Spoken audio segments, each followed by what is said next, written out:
گے۔ حضرت عیسیٰ، یہ دیکھو ارطغرل ڈرامے دیکھ دیکھ کے اب لوگوں کو اس قسم کے سوالات آنے شروع ہو گئے۔ حضرت عیسیٰ علیہ السلام دجال کو تلوار سے قتل کریں گے، کسی نئی چیز مثلا بندوق وغیرہ سے کیوں قتل نہیں کریں گے؟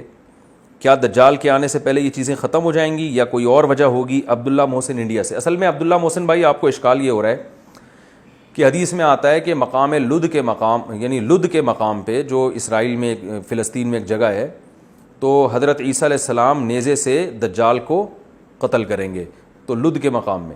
تو اس سے بہت سے لوگوں کو اشکال ہوا ہے کہ حضرت عیسیٰ علیہ السلام تو بعد میں نازل ہوں گے، وہ تو سائنسی ترقی کا دور ہوگا، نیزوں کی جنگ تھوڑی ہوگی اس وقت۔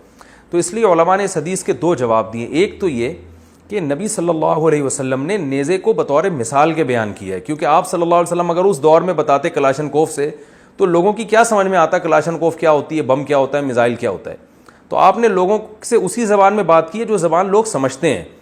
نیزے سے مراد ہے، نیزہ نبی صلی اللہ علیہ وسلم کے دور کا اسلحہ تھا جو جنگوں میں کثرت سے استعمال ہوتا تھا۔ تو نیزہ اصل میں ایک تعبیر ہے، عنوان ہے اس اسلحے کا جو حضرت عیسیٰ کے دور میں استعمال ہو رہا ہوگا۔ تو حضرت عیسیٰ اس اپنے دور میں استعمال ہونے والے اسلحے سے دجال کو قتل کریں گے۔ وہ اسلحہ کیا ہوگا، کون سا ہوگا جو اس دور میں استعمال ہوگا، اس کو نبی صلی اللہ علیہ وسلم نے نیزے سے تعبیر کیا ہے۔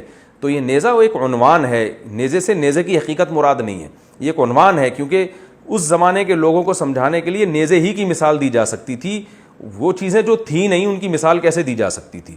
تو اس لیے علماء نے کہا یہ حدیث ظاہر پر نہیں ہے، ایک مثال ہے، تمثیل ہے اس میں۔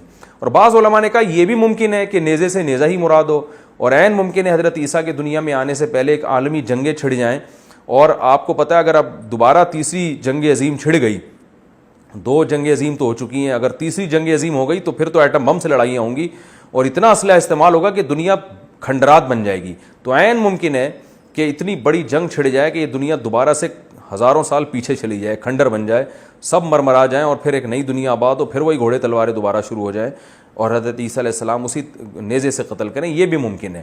تو دونوں مطلب بیان کیے گئے حدیث کے۔ تو اصل جو فوکس کرنا ہے وہ اس کو کرنا ہے کہ دجال بھی آئے گا، حضرت عیسیٰ بھی آئیں گے، اور حضرت عیسیٰ علیہ السلام کے ہاتھوں دجال کا قتل ہوگا۔ اصل اس کو فوکس کرنا چاہیے۔ اور کیوں؟ اس لیے کہ دجال یہودیوں کے لیے آئے گا، اور حضرت عیسیٰ علیہ السلام یہودیوں کے سرغنہ کو اپنے ہاتھ سے قتل کر کے انتقام لیں گے کہ جو حضرت عیسیٰ کو سولی پہ لٹکانے کی یہودیوں نے کوشش کی تھی۔ تو یہودی تو سمجھتے ہیں کہ ہم نے لٹکا دیا، مگر حضرت عیسیٰ علیہ السلام کو اللہ نے قتل ہونے سے بچایا اور اٹھا لیا، اور اللہ زمین پہ نازل کر کے اسی ان یہودیوں کے سرغنے کو قتل کروائیں گے اور بتائیں گے کہ یہ تمہارا جو خیال تھا نا کہ تم نے حضرت عیسیٰ کو قتل کر دیا، تمہارا خیال غلط تھا، بلکہ حضرت عیسیٰ انتقام لینے کے لیے نازل ہوں گے۔